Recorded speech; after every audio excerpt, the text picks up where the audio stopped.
Tondo saka Suwarga. Panglimbang 5 menit dina Senin wagi tanggal 16 Februari taun 2026. Kapethik saka Injil Markus bab 8 ayat 11 tekan ayat 13. Jroning prajanjian lawas, akeh tokoh-tokoh hebat lan misuwur. Musa, sawijining nabi kang kanthi kuwasa dalem Allah nyigar laute Birau. Elia, sawijining nabi kang kanthi kuwasa dalem Allah ngedunake geni saka langit. Elisa, anak murid Nabi Elia kang ndadekake tawa banyu ngemur racun kang niwasake wong akeh. Ana uga Daud, sawijining raja gung Binathara kang cinandra ngalahake mungsuh kang cacahe puluhan ewu. Marang tokoh-tokoh hebat kasuwur kaya mengkono mau, bangsa Israel ngiyakini Gusti Allah paring panuntun lan pitulungan tumuju kasuwure bangsa.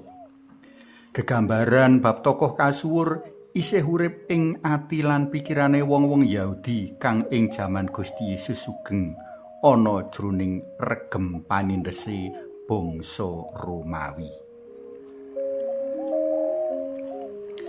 Tondo utawa luwih trepe pangeram-eram kaya kang katindakake Musa, Elia, Elisa uga Daud kang kaya mengkono mau, kang kajaluk dening wong-wong Parisi marang Gusti Yesus.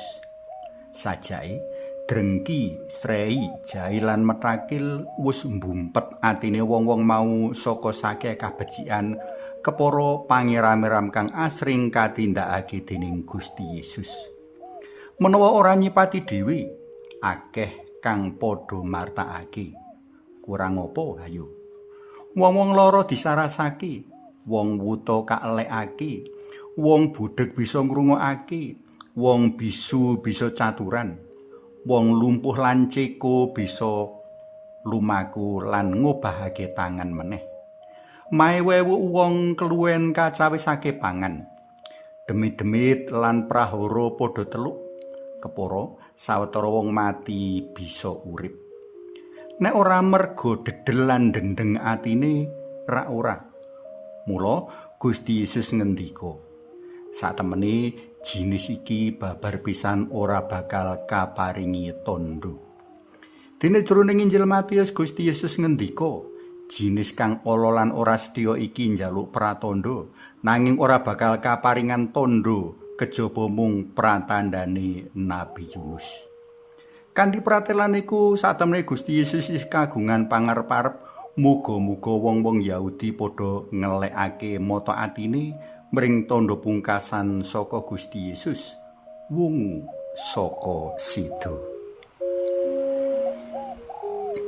Para tresna pelem kinasih, saka wawasan dina iki bisa kadudut sawijining piwulang bab wigatine ndarbeni ati resik.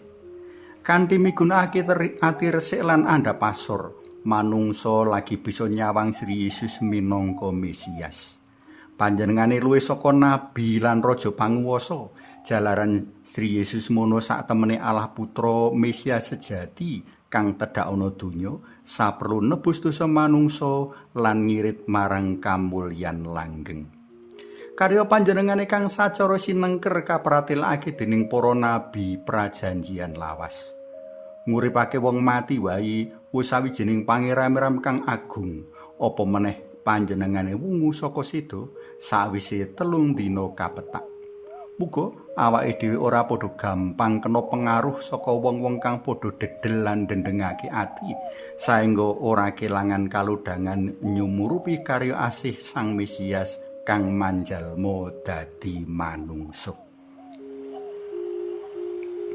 Suwawi sami munjuk, kunjung asma dalem Yang Rama Sang Putra Tuwin Yang Roh Suci. Amin. Gusti Yesus kawula munjuk sembah nuwun awit karya luhur ingkang medharaken jati diri paduka minangka Sang Mesias. Mugi kalembatna manah kawula ingkang bantat atos lan dendeng, amri saged nyumerepi sedaya kairaman paduka minangka Mesias sarta atur paseksyan dumateng sinten kemawon ingkang kawula panggi ing sadinten-dinten. Amin. Kunjungas dalem Yang Rama saha Yang Putra tuwin Yang Roh Suci. Amin.